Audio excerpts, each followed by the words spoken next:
There we go. All right. So Jonathan's question sent in from emails, could you briefly walk through analyzing the likelihood of early exercise or assignment in the case of an in-the-money naked put, where we sold a put against the stock, where the company has an upcoming ex-dividend date? And he says, and the amount of the dividend is meaningfully less than the remaining intrinsic plus time value of the put. Okay, well, let's just go back a second and let's just talk about the naked put. In this strategy, we sell a put option, typically cash secured, okay, meaning we'd put up the full amount that it would cost to buy the shares of stock. You can, of course, do this on margin in some accounts, but typically it's cash secured naked put. And it's an income generation. Now, what we're looking at here is a stock roughly trading at around, let's say, $81 per share, $82 per share, a little bit in that range here. And we might sell to open the 75 strike put, slightly out of the money, gives us a cushion of a few points before it hits the put strike price. And for a 30-day out trade, let's say to July, which is actually 35 to standard expiration, we might get $2.25. Okay, so I sold a put at the 75 strike on a stock trading around 81, 81.50, and we collected $2.25 for 30 days. Now, for one contract, I might put up $7,500. That would be cash secured. So if the stock does fall below 75, what is my obligation? Well, I may be obligated to buy shares of stock if I don't roll or adjust the position. And this is sort of where the question is coming from. So I put up the entire amount on hold to have on my account so I don't have to worry about margin or not having the funds available to purchase the 100, 300, or 500 shares of stock. Because I collected $2.25, that means my break even is going to drop to $72.75. So that means if the stock fell to $72.75, then I'd be forced to either buy shares of stock at 75 that are trading $2.25 below my strike price, but I collected that premium, or I'd buy the I'd buy the put back close to intrinsic value, which would be around $2.25. I'm at break even. The goal, of course, is that the stock stays above the strike price, the put expires, and we keep our premium. Go again for the next month. If the stock's below 75, we could be assigned. In this case, we're taking a profit of 3.1%, and we're going to take a risk of 100%. Okay, and I'm going to go through some of the comments as they come in here, as they go. Let's see. This is from Sam. He said, the difference is the put premium is not certain, but the dividend is definite you're going to receive. No. Well, we'll talk about that in a minute. As a naked put seller, I don't own stock yet. Okay, I've sold the put, but I don't own the stock. So going through the dividend, I won't receive it. Now, here comes sort of the crux of the question in that case. When you sell a put, whether it's a naked put on margin or cash secured, we have entered into an obligation to potentially buy shares of stock at the strike price if the stock was trading below that price. This can occur at any time, okay? When the stock is trading below your sold put strike price, if I'm 15 days away, if I'm 20 days away, I could be assigned at any time. Okay? Now, assignment can also happen, early assignment can also happen if you're in a spread. If I'm in a bull put credit spread and the stock drops below my short put, but it's not below the long put, I could still potentially be assigned on the position, on the short put. Bear put debit, calendar put, a short straddle or short strangle. Any spread, even if you're short the put option, remember it can be assigned at any time. Now, what we have to keep in mind is who is doing this exercising. It's someone who owns a long put. But that long put could be a part of a bull put credit, a bear put debit, or a calendar put as well. We can't assume that the person who's exercising the put is just someone who bought the long put or isn't potentially a married put. Early assignment would occur in general when the put option buyer has decided to sell to close the put for profit. You know, the stock fell down a little bit below 75. They still have 35 days to go. They've hit their profit on the position. So now they want to go ahead and sell to close the put for profit. if someone was in a married put position, own the stock and own the put, they might exercise the put, forcing you to buy shares of stock. That's never really a one-to-one ratio. We're going to talk about that in a moment. But if the put is exercised, that means they're selling their shares of stock, forcing you to essentially buy their shares of stock at that strike price. Or if someone on the other side liquidated or closed a spread, maybe they rolled their spread, they were in a bull put spread and it's below their long put is your short put, they close it, and so forth. But again, it's never a one-to-one ratio. You don't know who's actually on the other side. You just know they own a put. You don't know in what combination. So to the direct question, the likelihood of early exercise assignment in the case of an in-the-money naked put position, company has an upcoming ex-dividend, and the amount of the dividend is meaningfully less than remaining intrinsic and time value. Now, here's the thing. If the other side is a married put, the investor would likely hold to the ex-dividend date to receive the dividend, regardless of what that put is worth. Okay? I bought the stock. I bought a July put to cover my position, a 75 put that locked in my risk to only 5%, let's say 3%. Why? Because earnings are coming up on the 3rd of July or 2nd of July, and at the same time, the dividend's coming out on the 5th. So in case the earnings are bad, I want to protect some of the gains I have in the position. Earnings come out, it's fine, I'm coming to the ex-dividend date. So let's say the stock did drop below my put strike price. I'm at a loss of 3%. The ex-dividend date is 2 days away. I'm likely still going to hold that married put. I'm not going to exercise it right now. I'm going to wait to the ex-dividend date because why would I deny myself that premium? So the ex-dividend date comes, I get the dividend 3 days later on the 5th or on the 6th, whatever it is, but the option still expires in July. Okay, so we're not going to assign you early. You're likely not going to be assigned early because anyone who's in that structure of a married put, they own the stock and the put. They're the put buyer on the other side. They want to hold it through the ex-dividend date to get the dividend themselves. Then they might exercise the position after they know they've been on record and the ex-dividend date is crossed. Okay. Now, they probably only exercise the put if there's no time value remaining, as you mentioned. All right. Regardless of the dividend, they're probably going to still want to hold it through the dividend to get the premium or get the dividend payment. Excuse me. Regardless if there's only 2 cents of time value remaining or 3 cents of time value, or if there's 10 cents of time value and the dividend's only 5 cents, why not get the extra 5 cents? They're going to hold it through that and not exercise it early. All right. Now that they've held it through that ex-dividend date, let's say on the 5th, maybe they exercise it on the 6th. Okay? But they'd really only exercise if there's just a small amount of time value remaining. And I mean less than 4 or 5 cents likely. Why? Because on July 6th, it doesn't matter to you necessarily as the naked put seller, but the stock's still below 75. Right? We're trading around 74.50, 74.20, something along those lines. And I still have 15 days to July expiration. And I only have 4 cents of time value. Well, I still might sell to close the put and sell to close the stock. Why deny myself that extra 4 or 5 cents this time premium? Unless I have really expensive commissions. Then maybe I just exercise and do one. Okay? But regardless, if on the other side, whether it was a spread position, the long put was part of a debit spread, or a long straddle or a long strangle, if the investor sells to close, investors on the other side of the pool, we're on the sell side for the naked put, the investors on the buy side, if they all en masse decide to start selling to close their puts or exercising their puts, even if they sell to close them, there's now an imbalance, right? The market maker has an imbalance of short options to long options that he needs at that strike price, that is needed at that strike price. So that's when exercise and assignment is going to start happening so there can be a balance, okay? The market maker is going to balance that, so you may still be exercised and forced to buy shares, but you're not going to receive the dividend, right?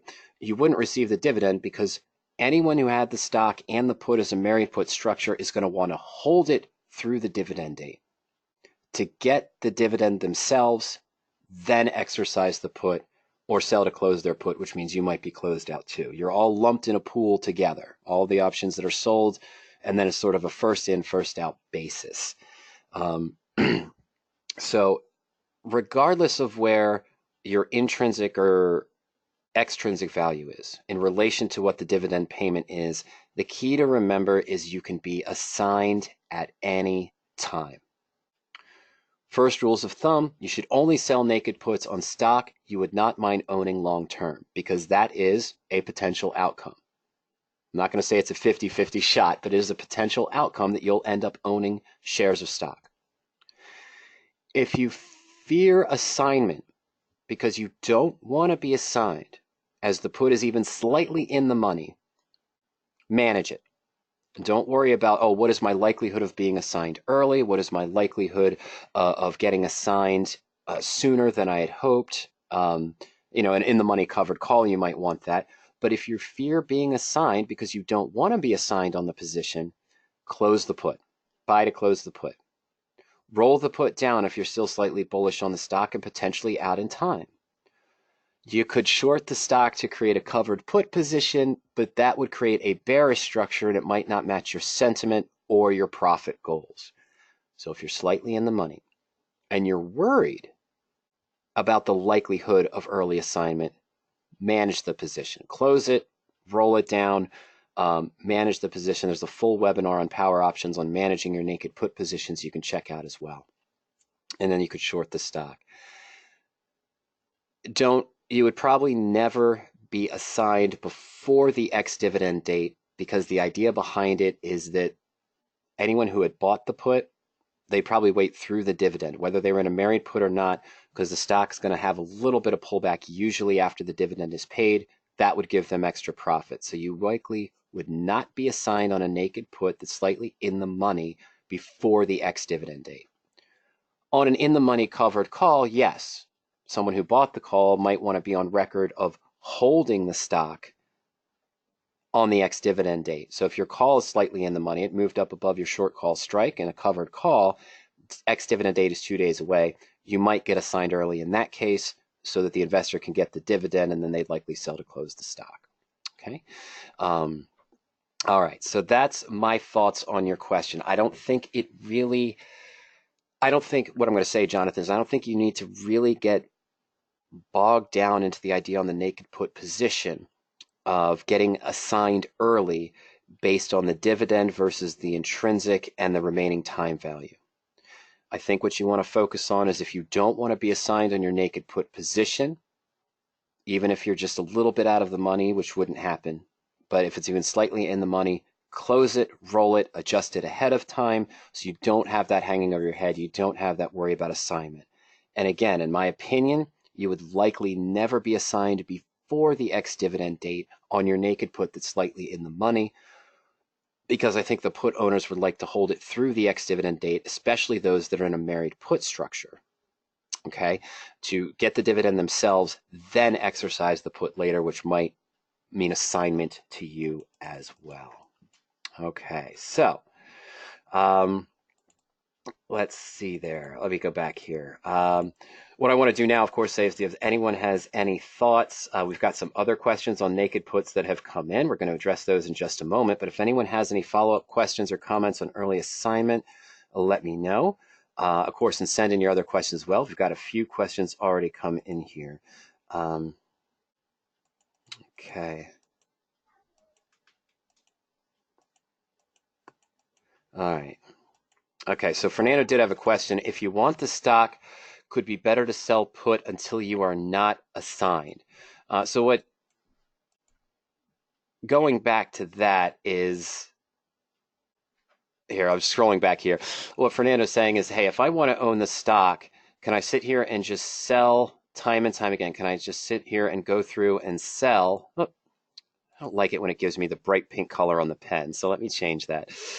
Could I continue just to sell out of the money naked puts? Let's say the stock did stay here. Excuse me, it expired. I keep my 225. I sell another 75 for the next month that's at 210, and I sell another one. Well, the answer is sure. If you want the stock, it would be better to sell put until you are not assigned. Sure, but as a structure of the trade,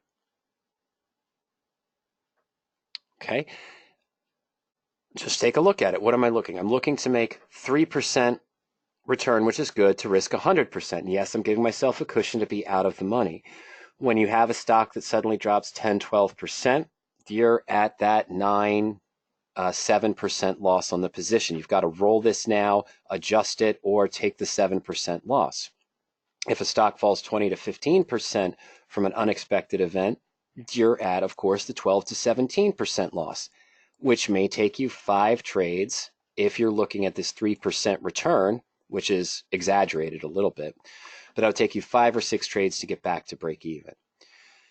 This is just like a covered call. Same risk reward profile as an in-the-money covered call. You have a limited upside return, usually about 2%, and you're taking on the risk to the downside. That can be hedged if you trade it as a bull put credit spread, use leverage and things of that nature.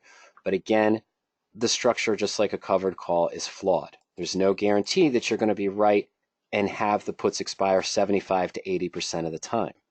Okay? So that's, you got to take into account, does this structure match your risk reward profile long term as a trading plan? All right, we of course do have default criteria set up on PowerOptions for those. Okay, the weekly and the monthly picks of the day and so forth. That is all available there as well. 1 second here. Oh, there we go. That is available as well. Oh, I'm sorry, folks. Give me 1 second here. Trying to open something up. There we go.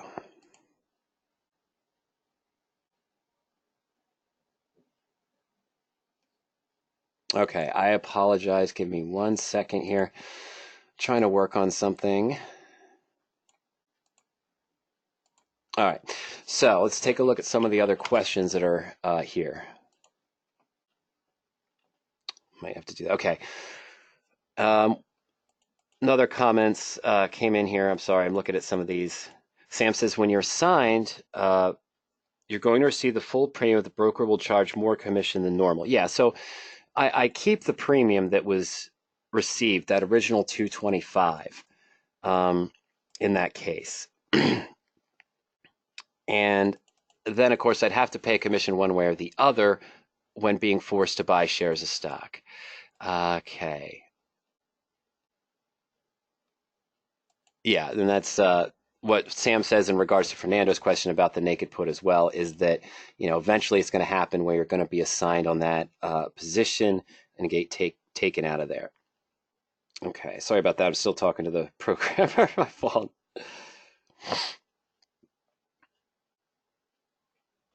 Okay. Let me try something here. All right, so let's see. Sam here says, my strangle in SPY in 295 did very well. There we go. Held it until 280. Sold out. I'm sorry, sold out. And it was selling there. Oh, that comment got truncated somehow. Okay, I apologize. That's just it's calling 2 weeks, sold 3 calls, and it was okay, 100% winner. Okay, I'm just not. There we go. Okay. Okay, there we go. Good. All right, let me just do this real quick.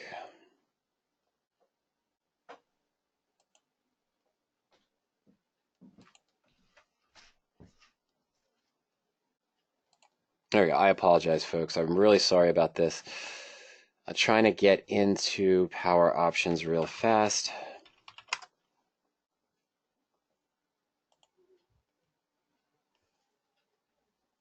All right.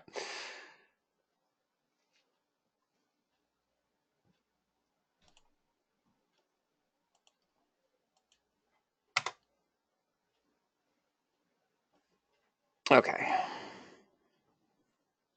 Fantastic. I'm so sorry about that, ladies and gentlemen. I know exactly what happened now. Okay. All right. So that's the great question we've got from Olga, and William had commented about. There we go. That's what I was looking for. Okay. Regarding earlier, we talked to William. He says, doing great. Radioactive trading has been great. I thought maybe I could learn.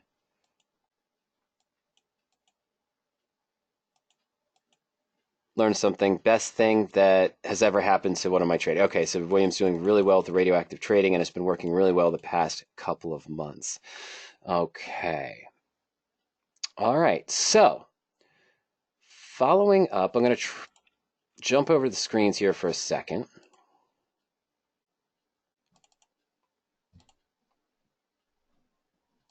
Okay, so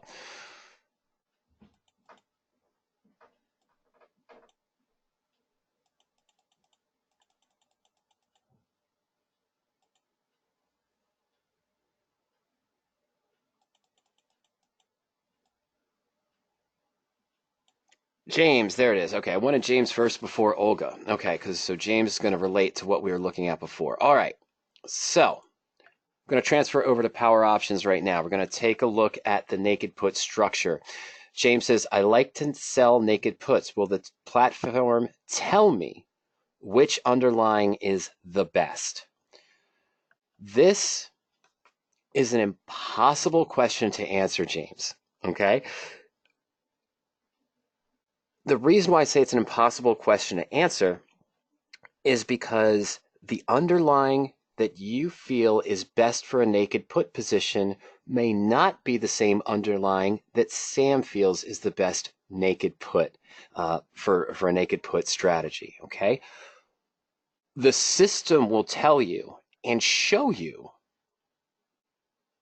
many things, but what it'll show you is which naked puts match your specific criteria for what you feel which underlyings are best, and the naked put, the married put or naked put, PowerOptions platform will also show you which naked puts we feel would be the best as part of a long-term trading plan for a naked put strategy.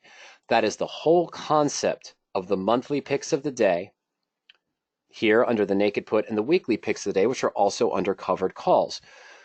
You can look at these here. We have Ring Central, 35-day out trade at 275. It's close to that 3.1% I mentioned. Funco and Altesian team. What is this? These are the top 3 naked put positions that match Ernie's exhaustive back testing. And you can see what he did here, listings of what he did and how he went about it. But he tested multiple criteria. Stocks with a positive MACD, stocks with a good Bollinger Band, stocks with fundamentals more than technicals, stocks with technicals more than fundamentals. Minimum 5% return, minimum 3% return. He ran through the exhaustive criteria on PowerOptions and tested over multiple years to find the strategy, the criteria set that performed best for either a monthly naked put or a weekly naked put. And when you go to the monthly picks of the day or weekly picks of the day, you can see all the information on exactly how the backtesting process worked, what Ernie did, what were the results as well, and why things that you'd think might have worked didn't. In other words, was it better to look for a higher implied volatility? Well, yes, but not so high that it resulted in 2 losses. See, these 3 here all have a relatively higher implied volatility. I'd say the average right now is around 0.3, maybe 0.35. These are all higher than the average. But what the testing showed is that something with an implied volatility of, say, 78% or 0.78 would give a better return. But it didn't perform well as a trading plan long term. You would have lost money, because those ones that have the higher implied volatility are in underlying securities that tend to shift much faster and result in a loss, as Sam had mentioned earlier when we look at the profit and loss chart of naked put. Eventually the market's going to get you. You're going to end up deep in the money and having to buy back that put for a very high price, roll it down or roll it several months out in time to try to roll for a credit. Okay? And the weekly picks of the day, the same thing. You see you have some relatively high implied volatility here on the weeklies. Delphi Automotive, 2.3%, and Health Insurance Innovations at 4.2%. These are more aggressive, but long term, the trading plan was extremely profitable. You can say, hey, I don't like these for naked puts. Mike, you told me, I look at these 2 stocks here, HIIQ and Delphi, and I'd say, I don't like that volatility. I don't think that's a good underlying security. Mike, you just said 10 minutes ago I should never sell a naked put on a stock I would not like to own long term. That's okay. What this is showing you is essentially what we would look at in our portfolio, Ernie and myself, as the potential candidates that we know is a successful trading plan within this strategy. Same with covered calls and what I do with the Bull Put Weekly search as well. But if you go into the search tool itself under Naked Put, you have all the criteria. Here's one I was playing around with that didn't work out too well. Extremely high implied volatility, was not successful. But we've got some others in here. The tip sheet, our Naked Put Weekly, that's one, Mike's Weekly, but this is just one I've created as well. For the webinars, webinar on August 20th. Now, what did we do here? You looked at those picks of the day and said, those looked a little bit too aggressive. So then my question is to you, what would you consider a good underlying? For, let's say, a 30-day out standard monthly naked put. Let's change our expiration to July, 35 days away. And what are you going to say? You're going to say, well, I want the basic structure that's correct. I want a put that's at least maybe 4 or 5% out of the money. I want a good naked yield of at least 2.5%. Percent to break even, this equates to downside protection in a covered call, how far the stock can drop before the naked put is starting to lose money. You might want that to be as high as 7 or 8%. And then you'd say, for a minimum premium, I want at least 25 or 35 cents for the out of the money naked put. And of course, you might want to look for a probability above of at least 75, 77%. But then what do you want? You want a stock that you would not mind owning long term. So what do we look for? Well, number one, the stock has to be in your price range. If you're doing cash secured put, we'd say maybe 5 to 150. But everyone's is a little bit different, so you might change that. What would be a good stock? Stock with a good market cap, maybe mid to large cap only. We'd look greater than maybe 2,500, mid to large cap. Stock with a good earnings per share growth, maybe 5 or 7 or 10% growth in earnings from last year to this year. Might want to avoid stocks that have an earnings date between now and expiration. Or we could avoid one that has an ex-dividend date as well. I'm not going to worry about that. You could put in other things as well. If you just wanted to look for dividend-paying stocks that would typically have a lower volatility, you might not get that 2.5 premium though. That 2.5% yield might be lower than that. And then I can say, well, look, in addition to that, I want a good average stock volume, at least 750,000 shares on average. I want a stock that's trading in an uptrend. So I might want to look for a stock that's trading above its 20 or 50, or stock where the 50 is above the 100. And put that in. And maybe you want a positive MACD. You want to see a positive crossover at least 2 days old or more. Or you could set Bollinger Bands, RSI, broker recommendation if you wanted to use that as well. Okay. If you don't want to look at stocks that are up near the top 100% of 52-week range, you can adjust that too. I'm just going to use these basics. Good average volume and market cap, good earnings per share growth, avoiding earnings for any sudden surprises, positive MACD crossover in an uptrend with my basic option criteria of going at least 4 or 5% out of the money, 7% downside or break even, 2.5% yield. Didn't put in a lot. Let's see what we get. None. Okay, so that's probably due to the high break even. Let's take that down to 5. I'll leave the 2.5 there. Yep. Nobody has a positive MACD. That's what it is. Not that the good stocks right now are still kind of wavering about. I'm going to take it out against my will. I'm going to take that out. And stocks might not be in a big uptrend. I'm not even going to say this is a good underlying, but this is the only one right now that matches that criteria for July. 750,000 shares, still above the 20-day moving average, and does not have earnings between now and expiration. There's probably a lot of them that do still have earnings. Let's take a look. I'm going to take that out real quick. No. Okay, so maybe this is too restrictive. We'd have to lower this a little bit. But see, that's kind of the idea.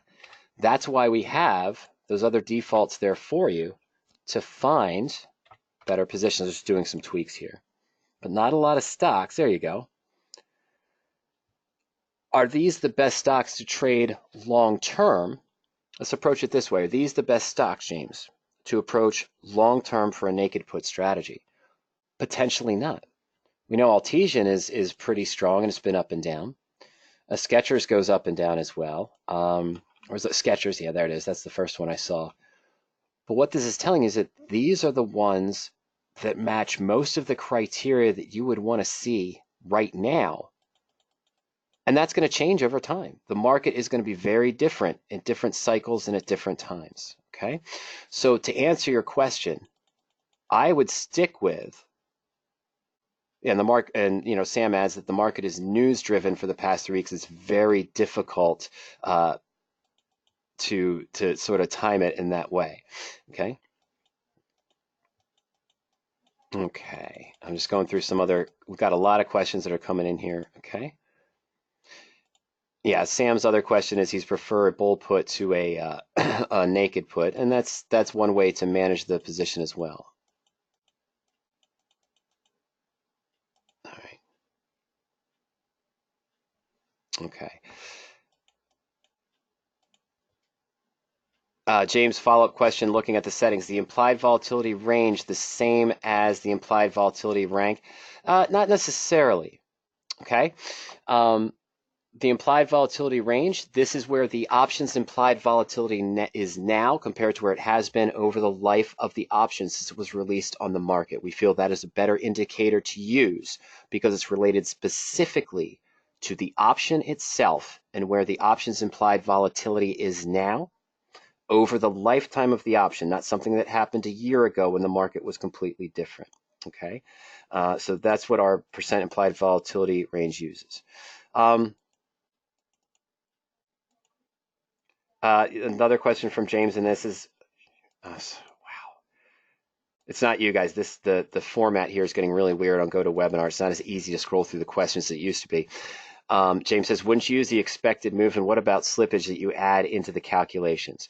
Well, you're looking at midpoint right now. Okay, on the PowerOptions search, there is the option bid, but we also show the midpoint as well. I don't expect much of slippage. If you're worried about wide bid-ask spread in any strategy, we can control that. Just put in what you'd want to see for a limit on bid-ask spread or percent bid-ask spread as well. Okay, and the relations to the slippage there also. Okay. So that I wouldn't worry. The slippage you can control in the search in that case, and also the expected direction you mentioned, the expected with this based on volatility, is the stock expected to move up 1% or down 1%? Is it expected to move up or down 2%? I don't particularly use that myself. I see the benefits of it if you trust the information you're getting. A lot of people I've seen use calculations to try to determine the movement of a stock in the next 20 to 30 to 10 days are usually incorrect, and that comes into the market that we're in, as Sam mentioned earlier, related that it's news driven, not necessarily fundamentally and technically driven anymore. There's a lot of news there that are coming out. Okay. In that case, yeah, and Sam adds that when the market sells out, 80 to 90% are going to go lower. So most of the technicals and anything are irrelevant at that point. Okay, it's going to, if it turns around fast, it's going to turn around. He's also saying that having that, when I do a married put, naked put, things of that nature, I'm looking for stocks trading above their 20 or 50-day moving average. I'm not finding a lot because a lot of the stocks have been pulled back and they have changed in that sense. I'll try to do something here to make this a little bit better. Okay, this should help immensely. I apologize, ladies and gentlemen. All right, I'm going to go back to the top. Olga was next. I've got about 12 to 15 comments and questions that have come in. Okay, so I want to get through them all. And Olga was next. So he says, happy trading. When it's appropriate, can you please go over call and put decay curve, and what is the optimal time price, ITM, OTM, ATM, to buy and sell a call or put as well? Okay. First things first, let me pause the screen. And I'm just going to do this online instead of going through, here we go, going through my slides. You saw it at the beginning.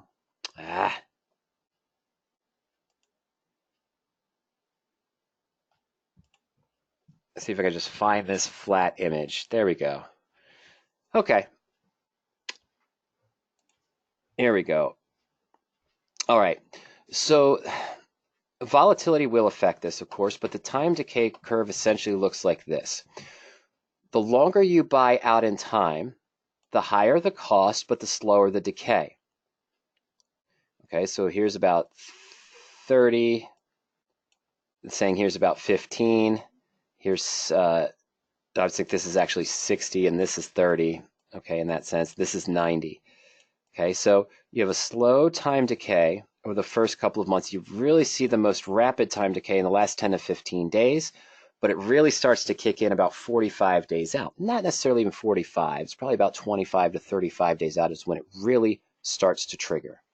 Okay, now, what is the ultimate time and price to buy and sell a call or put as well? Okay.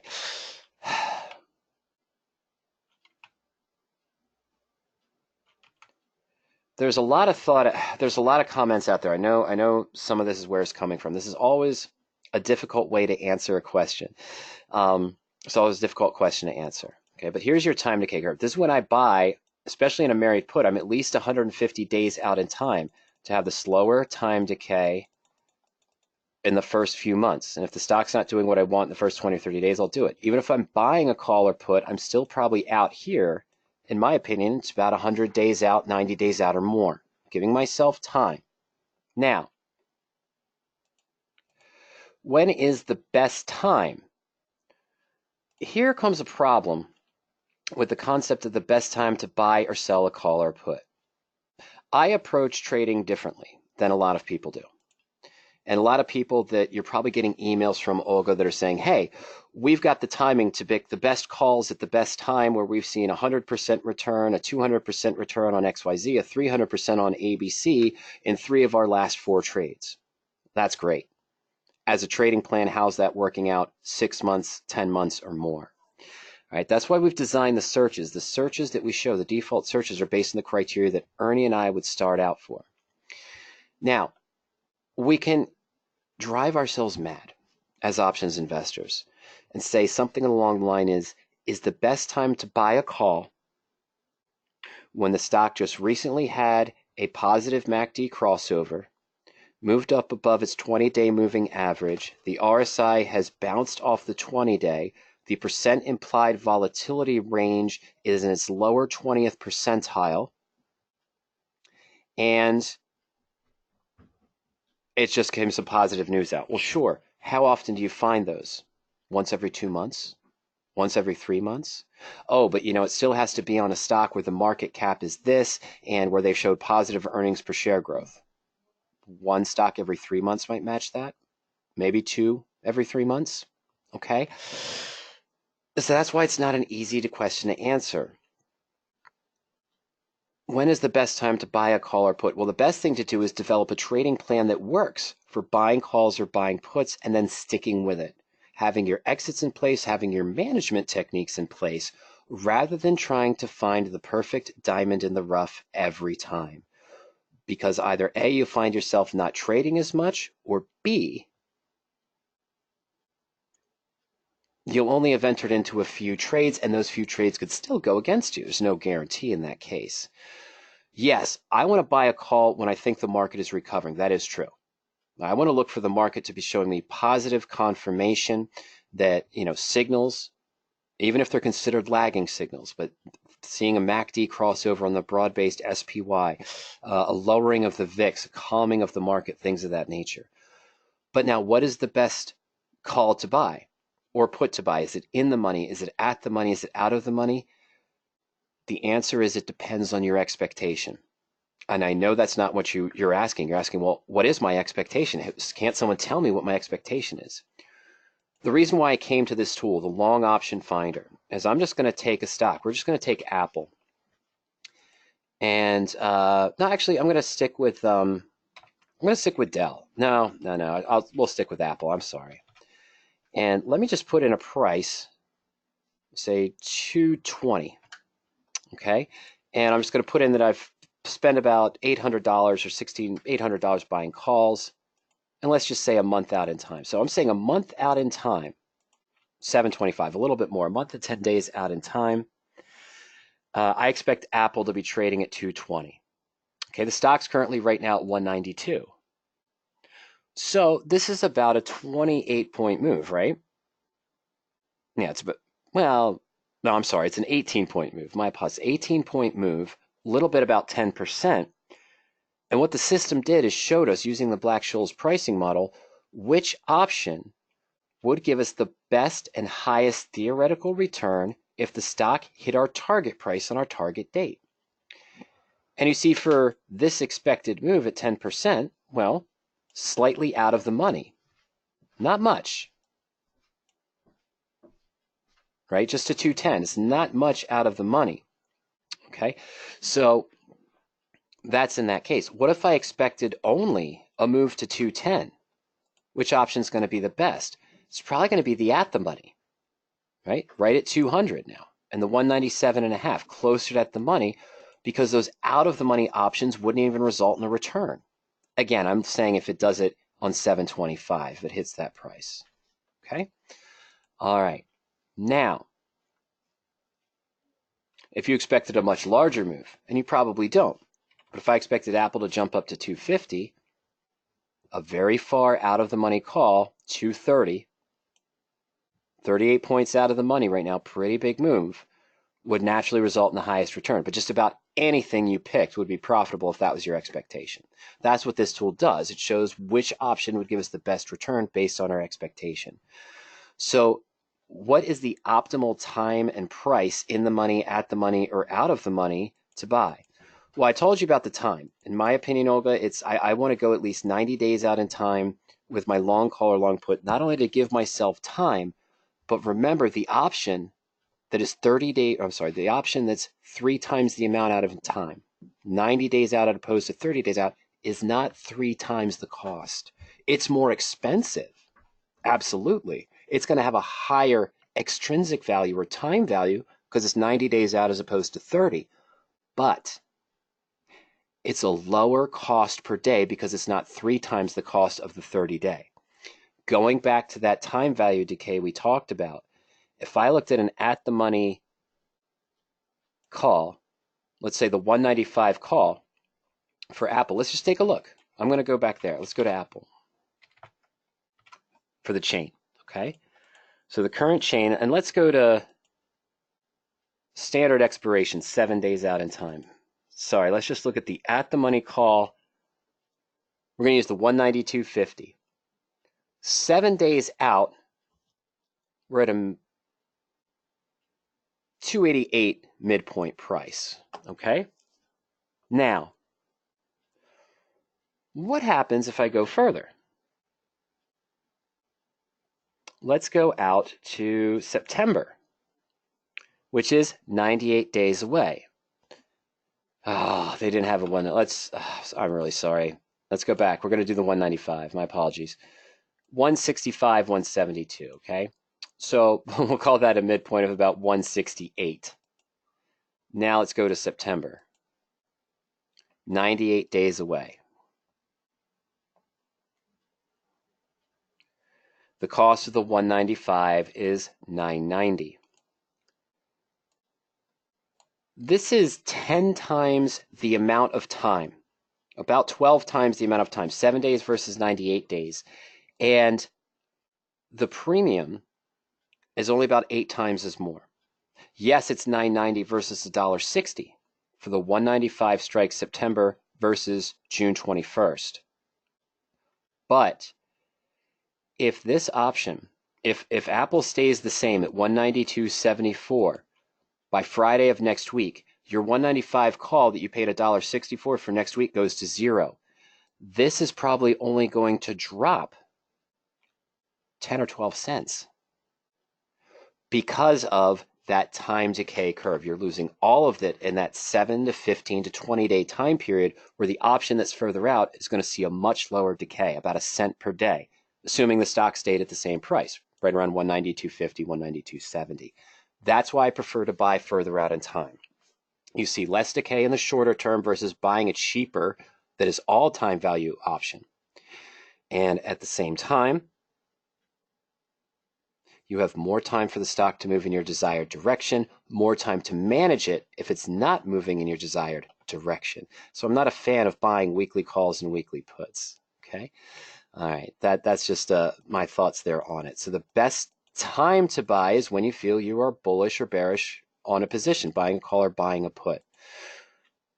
It is important to use fundamentals and technicals, don't get me wrong, but you can drive yourself crazy trying to find the perfect diamond in the rough that matches all of this varied criteria that you're considering on the position. Okay? And what is the best time frame? I told you that. I prefer going maybe at least 90 days out in time when buying a call or buying a put, even if I'm expecting a shorter term move on the stock. And last but not least, what is the right strike price? That depends on your expectation. And if you're expecting a larger move on the stock, well, yeah, probably the out of the money call or out of the money put would be a better purchase in that case. If you're expecting a smaller movement, then an at the money option will probably yield the better return, and that's what the long option finder can help you with as well. Okay.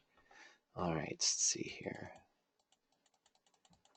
Okay, going through the questions here in order. Sorry, folks.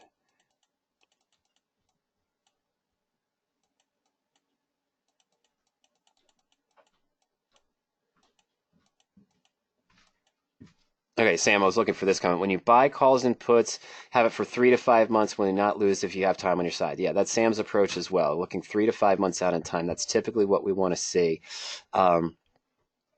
And that's what I look for as well, because buying the weekly calls, yeah, you can see a high profit quickly in those situations, but it might not work that well long-term as a trading plan. Okay, so Olga, that's the best way I can answer your question. When you feel the market is going in the direction that matches, if you're planning on buying a call or a put, and at the same time going at least 3 months out, 90 days out in time, the idea of in the money, at the money, or out of the money is going to be dependent on what your expectation of the move is. Okay.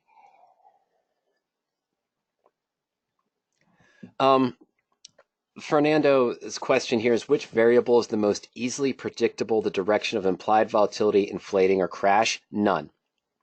Okay. We talked last week about the market sentiment tool, the 13 indicators that we use to see, what we feel if there's a light buy, strong buy, bearish sell warning. One of those, of course, is the VIX. And based on historical tracking and historical trading, let's just click on the details here. Oh, I hate it when that does that. But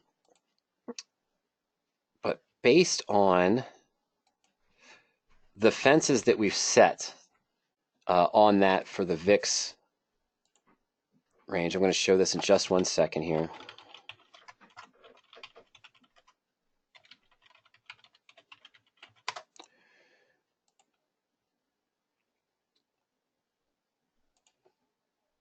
Okay, sorry about that, ladies and gentlemen. The VIX, there we go. Showing these fences here, okay, what this is a historical graph of the very highs and the very lows of the VIX over time. So we can sort of use that as a fence to say, look, when the volatility hits this range here, it very infrequently drops down. So that might be an indication it's going to push back up. We're not saying it's going to 36 or 40 or 43. It's just saying that, yes, this is where, once you hit a point here, the lower range, the lowest fence, when it starts to go down to 13, 12.50 or 12, actually I've been looking at it around 14 to 13 is when I've been buying calls on the VIX. So then when it goes back up to 16 or 17, I can still get a profit on those calls. Okay? And so that's what we're kind of looking at as far as it goes. But here's the problem with doing that. Yes, historically, we can say that when it's at this level, we usually expect it to come back up. We're not saying it's going to double or triple. We're not saying a market event's going to be at 22, 23, or 24. Where I'm going, Fernando, is that there's no real indicator in the market that tells us that tomorrow Iran is going to test 3 weapons just outside of their border, 3 long-range missiles that go into Saudi Arabia that caused the whole market to panic and everything to spike. We can't know that. That's what the jumps have been. The jumps have been discussion on tariffs.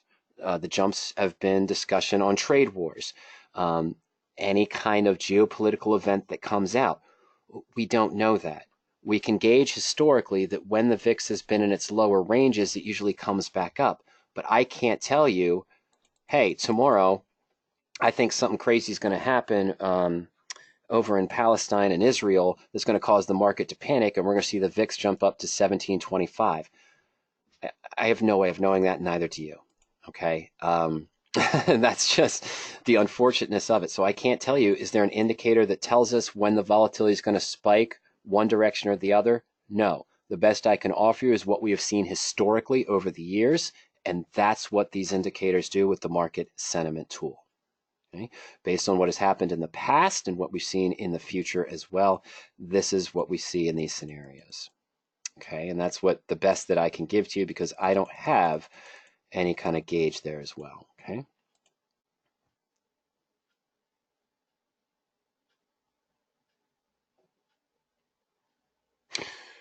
Okay. Let's see. We're just going to go in order here, and I have to follow this. I see Scott's questions. Binh's questions next. Binh's question is more simple, straightforward, I should say. There's no such thing as a simple question. It was more straightforward. Binh asked, when is the best time to initiate a married put? Well, when I open a married put, I go into the search tool. I see what I like there if I'm in the mood to buy one. Planet Fitness has been going strong. I think it's a good married put candidate. To tell you the truth, it's one I've been looking at. It's one I traded before. But when you feel that the market is even stable and the sector's stable, so right now I wouldn't say the semiconductors are stable. I'm in 2 married puts in the semiconductor industry right now, Binh, and they're not doing too great, but I have opportunities and I have been managing them with adjustments. Okay, so the idea there is that because it's a protected position, because it's a limited risk position, you don't have any fear. And you say, when the VIX is high, is that a great time to buy a married put? Well, as we just covered, what's high? The VIX in the past 3 weeks has been as high as, I think, 1820 and has been as low as 14. In between there, it was at 17, it was at 16. Which one's high, which one's low? Those were still potentially good times to buy into married put positions, whether the VIX was high or whether you considered it low when it was back down to 16 and 15 as opposed to 17 or 18. It's been bouncing around. I think it even jumped up to 20, I think, a month and a half ago. Is that the right time to get into a married put? Potentially. When is another good time to get into a married put? Well, what we covered last week. When we looked at the market sentiment tool here, and we saw that when we had that light buy come in here around 531, that might have been a good time to get into married puts. Going back historically there, didn't do too great, but we did see that it moved up. So as a broad indicator, the SPX was at 2752 when that light buy was triggered, and now it's at 2886 when as high as 2891.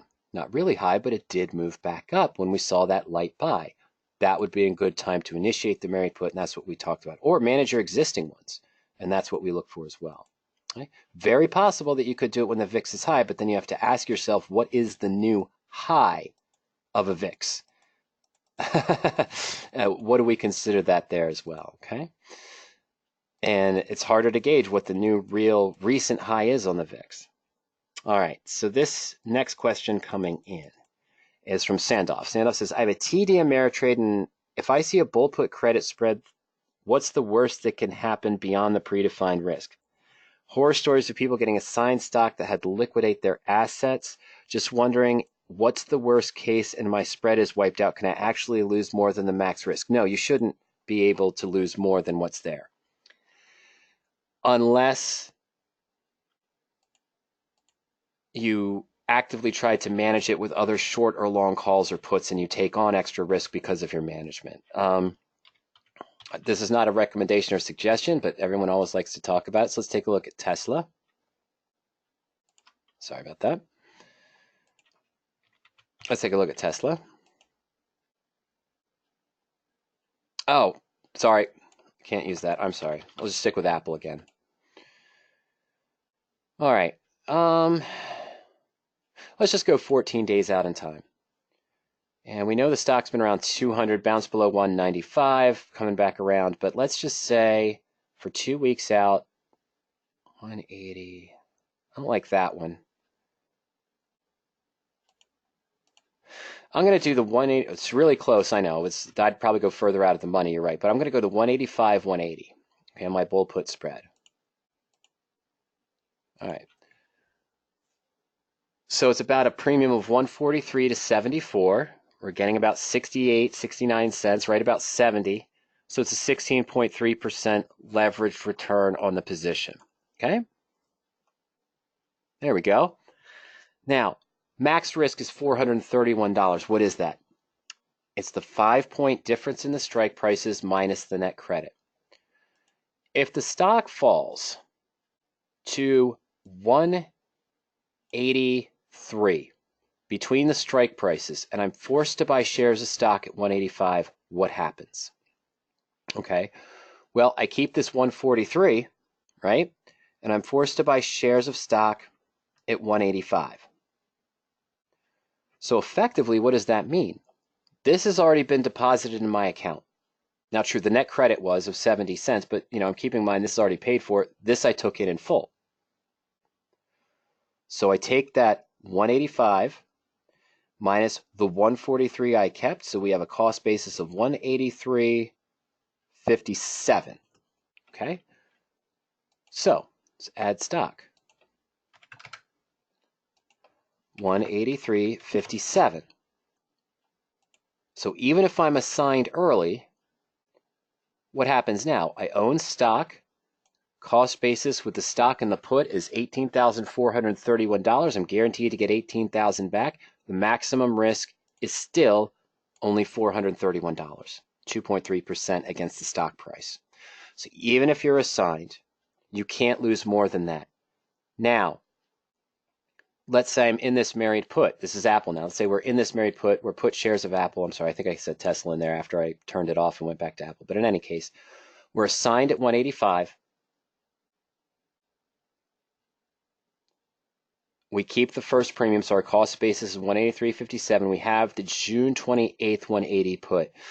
Now, Sandoff, if you go through June 28th expiration and the stock's still at 182 and you let this put expire and you don't cover it, and the following Monday the stock drops down to 160, now your risk is higher because it wasn't as protected. But as long as the long put is still there, even if you're assigned on the position, you cannot lose more than the difference in the strike prices. What you also may have seen is the fear, of course, of what happens if I'm in this trade at 185. We'll put it back in.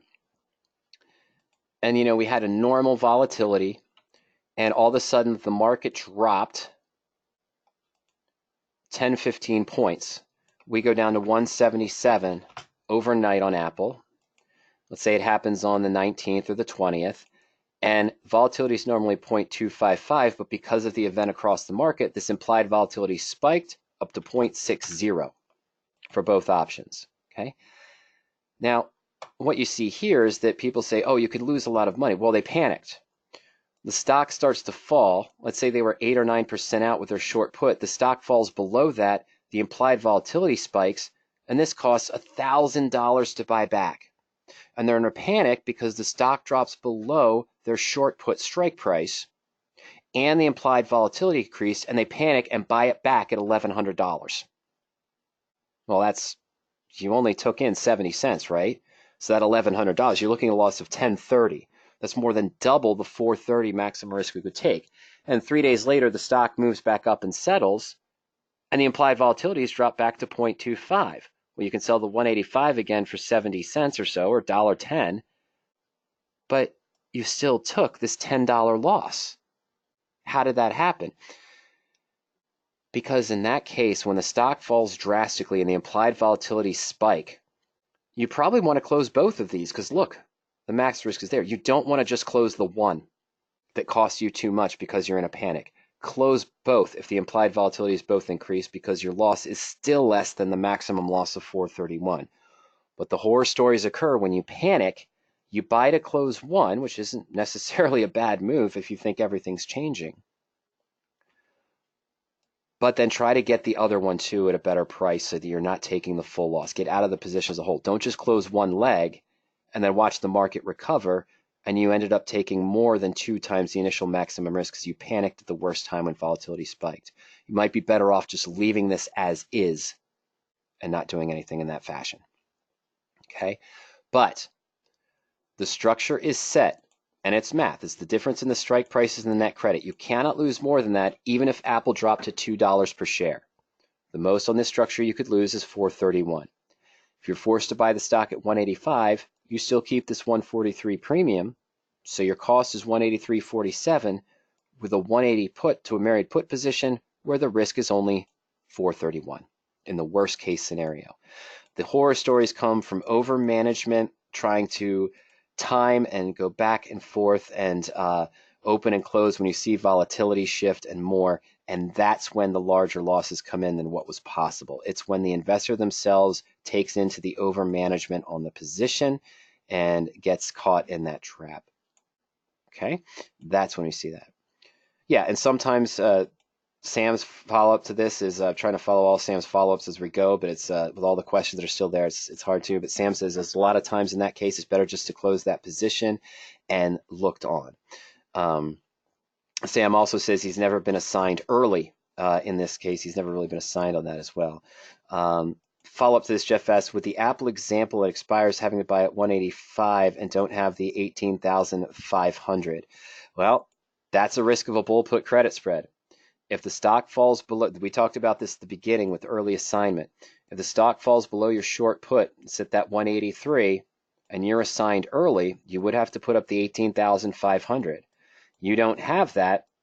Your broker's probably just going to buy the stock for you instantly and then sell to close it at the market price at 183, so you take the loss, but then they're going to charge you a lot of fees because you didn't have the funds on hand to do it.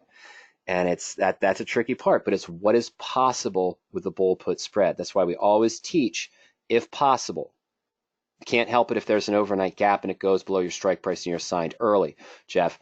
But if possible, you always want to look to manage, adjust, or roll that short put in the bull put credit spread or the naked put when the stock reaches within 1 or 1.5% of the short put strike price. It's best not to let it go in the money if possible. Okay. Yeah, Sam was just saying that he's never been assigned early, but he has lots of spreads and had lots of spreads and shorts during the sell-off in the last few weeks. But he also always has extra puts, so he doesn't get that stuck in there. Okay. And Sam says he's looking at SPY 195. Okay. Binh had a comment there. There's blood in the street.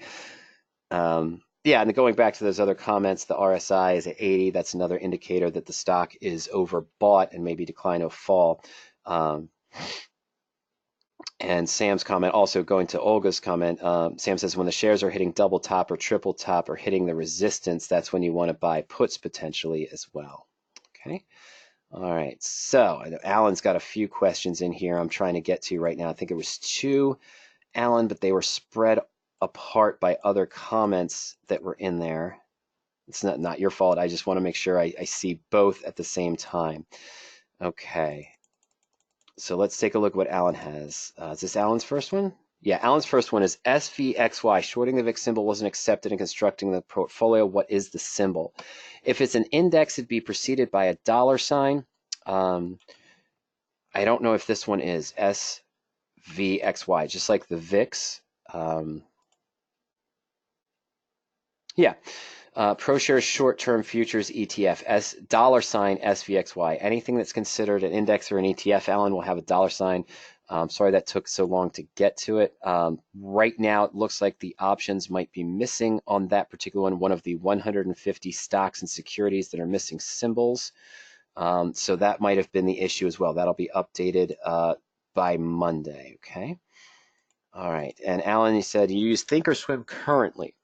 What should I consider if I may want to change to TradeStations, LiveVolX, or Tastyworks for options that don't include futures. Okay, the three things I always tell customers to consider when they see a new possible brokerage house or considering a new brokerage house is, I'm sure you already have, but try to watch videos that they have on the tools for Tastyworks, VolX, as you mentioned, E-Trade as well. The ones you're considering, go to their site, look at the videos. Why? Because you want to see what tools they have. Okay, you want to kind of take a look at what tools they have and how functional are the tools. They're probably all very good. They probably all have a lot of bells and whistles, but now you have to ask yourself, Alan, what is too many bells and whistles?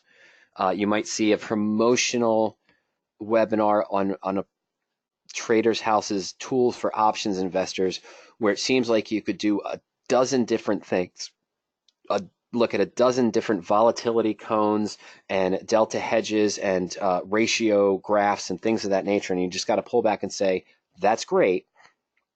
Would I ever use that? Am I going to change my trading plan just because there are new tools available? Are those new tools going to help me be a better trader?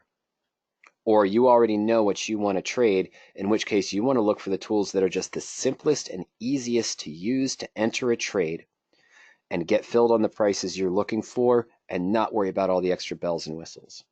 Then comes price. Believe it or not, in my opinion, they're all pretty close to each other.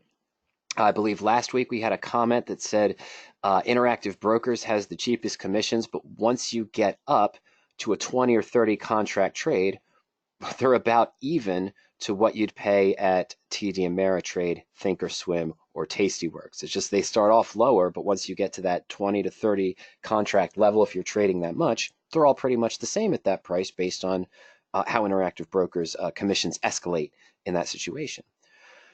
Cost, tools. I think the tools are most important. So remember, that's where you're going to be entering your trades. If you see a tool set that to you isn't clear, it looks clunky, it looks like it's going to have a high learning curve, you might want to back away from that one a little bit.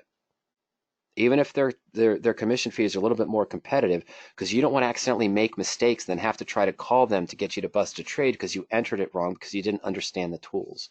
Or the tools, you understood the tools, but there was just one little thing that was different and you meant to do a buy and it actually turned out to be a sell. If it looks too complicated and it has too big of a learning curve, or it doesn't have the look that you want, step away from it perhaps. Check out the other one, see what's there. Okay, that's my best advice, is think about it just as you would consider, I'm trying to think of a good analogy here. But yeah, think about it if you're just, all right, there's apps for everything now, right? We can talk about everything. There's apps for your budget. There's apps for scheduling, calendars for kids, calendars for just you. And you can get as many apps on your phone as you want. There's probably 10 apps for each little individual thing you can do. Which app are you going to choose? Well, it's the one that's closest to free or only a small cost, but has the functionality and the look that you want. Take a look at the functionality and look that you want, then compare the commission rates based on how frequently you trade, and I think that'll help guide you to which brokerage looks the best for your needs. Okay? All right. Alan's other follow-up, this was related to our discussion on using the indicators, the naked put search, and underlying criteria. He says, Worden indicators of time segmented volume, TSV, BOP, and money stream, can help as leading indicators rather than lagging indicators that can help find the dark pools of high velocity trading. What do you use if you aren't a Worden customer and are waiting to find dark pools and high volume trading? Well, I've never gone into this dark pool idea of trading personally. I don't know if I'm missing anything there, but I've never really looked at it. On PowerOptions, if I want to look for high volume trades in any search in an option strategy, you have the percent current option volume. So I can see what is the option volume today compared to the volume over the last 90 days. I can see where the money is going, where the activity is going. Now, all that being said, that is more of speculative trading to me, following the volume in that sense. Now, I know you're looking at something that's more of, you say, a leading indicator where you're looking for potentially more growth and money flow gradually coming in, I believe is what you're saying, Alan. The percent current option volume is good to find where the activity is right now. But that can mean one of two things. Number one, the activity is already there. We missed it. Now the price is up and the volatility is up because of all the supply and demand that rushed in. Might have missed that. The other thing is that it could be all speculation going one direction or the other. Might want to use a straddle in that case instead of just buying a call or buying a put. And I know that's not what you're talking about. But with a higher percent current option volume, I may really consider doing a straddle because people on both sides are projecting a movement. They just don't know which way. Some are betting bullish, some are betting bearish. I might take the extra cost and bet both ways. Okay. All right. So, Sam, this is an earlier comment, said from Thursday to Friday, if you can find a stock with very high volume, then you can go $20 to $30 lower and get a decent premium. One could open a bull put spread and can profit overnight. Oh, you went not volume, volatility. I'm sorry. Yeah. So Sam was talking about doing bull puts when we were in our bull put discussion. There were 1 or 2 days out in time where the volatility was high. You might see a volatility decay in your favor. Okay. There as well. Okay. Let's see here. And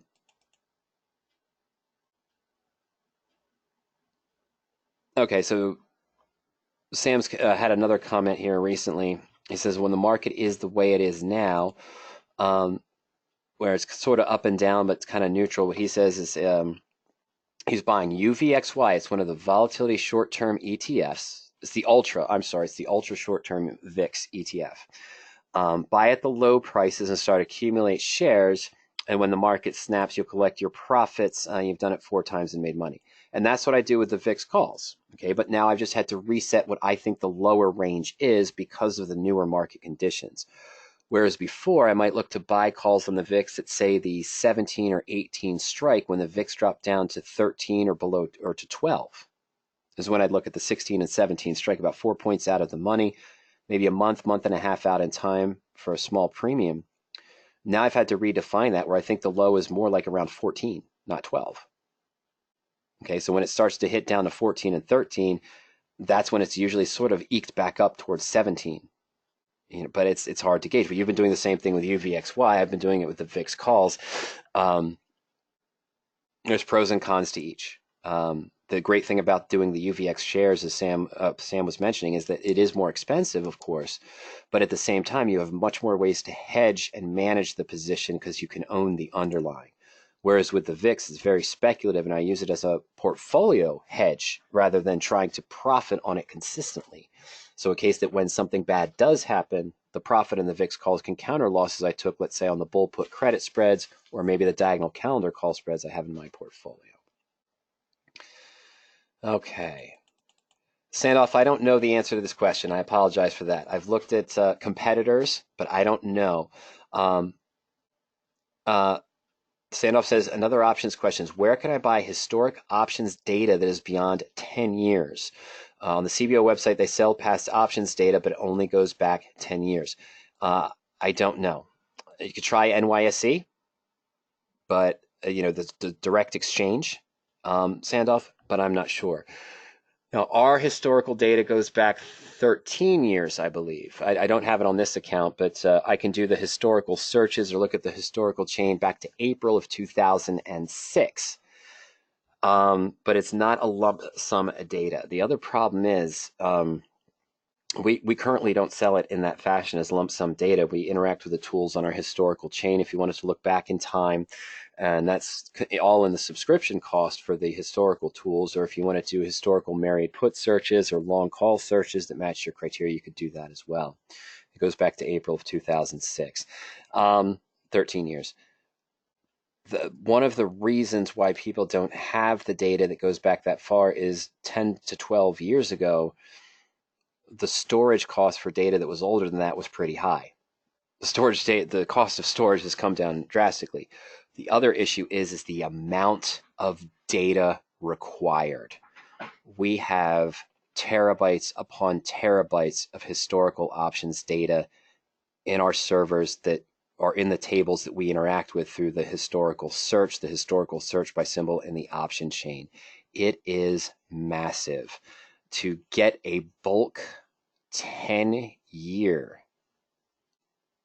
listing of all options across the market, including indexes and ETFs, your home computer couldn't even handle it probably.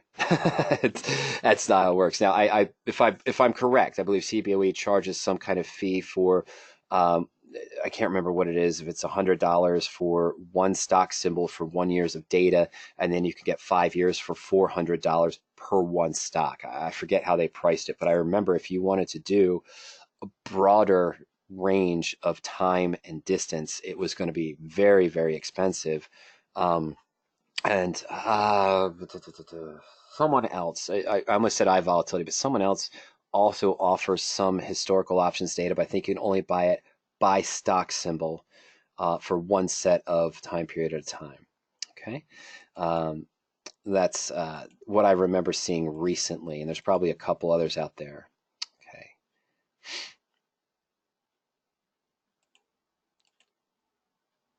All right.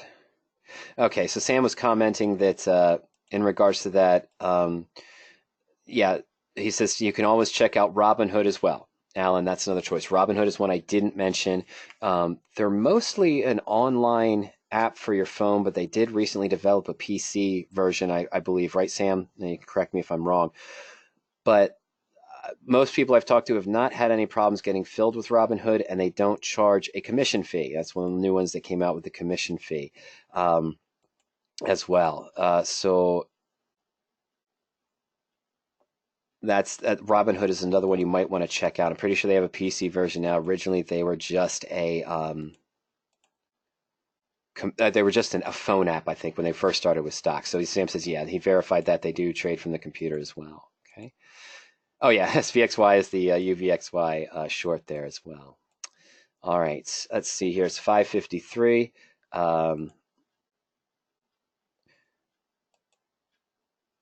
James says Robinhood has a very wide bid ask. Well, it shouldn't be any different than what's on the market unless they're only looking at one exchange, James, which they might be doing. James, have you had, how do I want to say this? Have you had experience where you've seen an option on Robinhood that you were interested in that had a wide bid-ask spread, but then you checked it at Fidelity or on PowerOptions or at Interactive Brokers and the spread was smaller at the same time in real time? I can't imagine that if they're using regular NBBO, the National Best Bid Offer, for the ask and the bid, that the bid-ask spreads would be much different. But again, I haven't seen it personally. I'd love to hear about it, James, if you have that. Okay. All right. Oh, shoot. Yeah, Sam says he doesn't have any problems getting filled at his various prices. I'm sorry, I said shoot. It's a question that came in very early, right at the beginning after we wrapped up there. It got hidden. It was from Dell.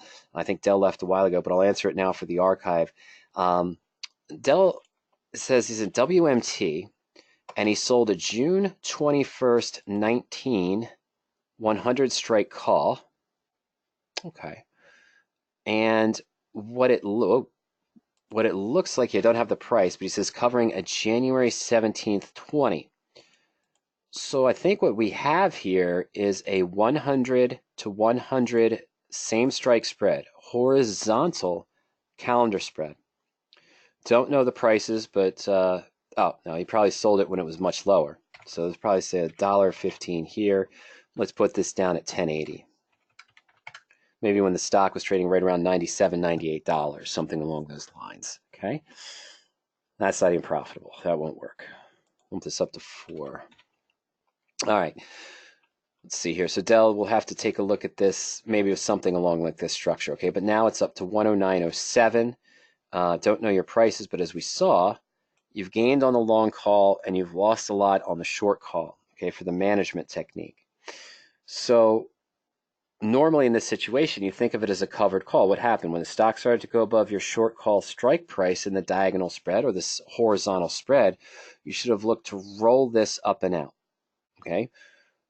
But even though now the stock has gotten away from you and is trading up at 109, you may be able to still take profit on this to help hedge the roll you might need to do here. So if I went into this now, I may consider buying back the 100. It's going to be expensive, but we might roll out 14 or 21 days out in time to get a little, not a lot. I want to give myself some cushion on this one, of course, but it's not a lot of premium there. Might have to go 30 to 40 days out. Now, this isn't going to look attractive when I do this. I'm going to buy to close the 100 call for around $9. We're going to sell this other out of the money call for only 48 cents. So we're going to take our cost basis up to $15.25. We're not looking pretty good. But you also have that January call. It's lagging a little bit, probably in price movement. We could do the same thing. We could sell to close this, take some of the profit off the table, and roll this up as well. And now, where do we put ourselves in? We sort of get another... We lowered the cost basis down to $8.92. We're still not looking profitable in this case. Okay. So, alternatives on this one, if you think the stock's still going up, you can actually put this in the portfolio and you'll be able to take a look there and see what's going on there as far as rollout opportunities. But with this scenario here, to avoid the assignment, you may need to roll this up. You may have to go very far out in time in that case in order to get out there as well. To roll it up to avoid it, maybe change the direction, and we'll if you send me an email, James, when you see the archive there, or I'm sorry, Dell, when you see this, when you see the archive there, you can go ahead and email me your position with your costs, and we'll take a look at it there. Okay.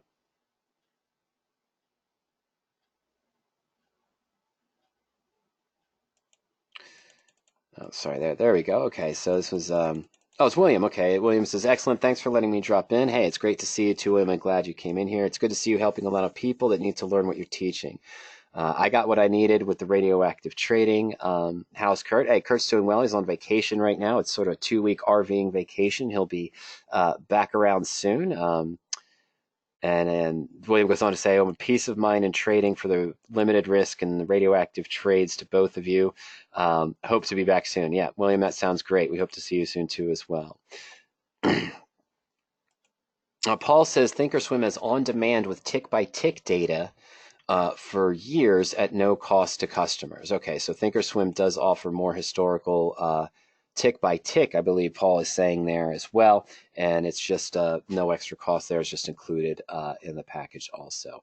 We do end of day personally instead of the tick by tick for the historical data. As I mentioned, we go back to 2006, I believe, so 13 years of historical options data as well. All right. Well, I think that was all of the questions. I'm sorry I didn't get Dell. I know you left, but I'm sorry I didn't get to your question earlier before you had to leave regarding that, so we could have cleared up some of the ideas there. Could have got the costs there on that for the Walmart position, so we could see exactly where we stand. But when you do see this, and I'll try to email you directly later on, we'll get your information on that spread. We can put it in the portfolio, see if there are any rollout opportunities, discuss any ideas with the Walmart 100 by 100 same strike spread, it looks like, in that scenario as well. I just want to remind everyone that today's material are my thoughts on your questions, designed for educational purposes, increasing investing performance and options knowledge. Any stocks or options discussed today should not be taken as direct trading suggestions. Options do involve risk and may not be suitable for all investors. If you'd like some of the tools that you saw today, the search capability, access to the weekly or monthly picks of the day for covered calls and naked puts that we reviewed earlier, that long option finder tool to help us find the best long call or long put to buy based on your expectation of the movement of the stock, just go to PowerOptions.com, put in your name and email address, and you can start a free 14-day free trial with no billing information or credit card needed. So you have 14 days access to all those tools, plus access to the historical tools, but with limited data going back only 3 or 4 months or so. Our subscription levels after the trial start at only $45 per month, and access to the historical data, the historical chain, and the formats that we show in the historical search. That also includes everything in the delayed service, but that's only $100 per month to get full access to all the tools with 20-minute delayed data and the historical access we talked about. Of course, remember, if you want other free education, go to blog.poweropt.com at any time. You can also check out our webinars page, poweropt.com/webinars.asp, and a lot of the videos are also available for you on YouTube. just go to YouTube and look up Power Options, and there you go. All right, well, if you think of any other questions over this weekend, remember, send us an email at any time to support@powerop.com or support@radioactivetrading.com. You can also reach us during market hours at 302-992-7971. And remember, trial members and subscribers, you can click on the free coaching link under the Home tab at any time, schedule a coaching session with either myself or Ernie, where we walk you through the tools on the site and answer any questions that you have. I apologize for sort of the jumpiness at the beginning of the presentation, trying to get into the site there. And some of the things that we had wrong, but we got it together and we got it going, and we got through all of the questions, I think, as best as we could. So I want to wish you all a happy weekend. Take care, and we'll see you next week as we go further into June and almost have hit the exact halfway point of our trading year for 2019. I'll see you all next week. Take care. Good night.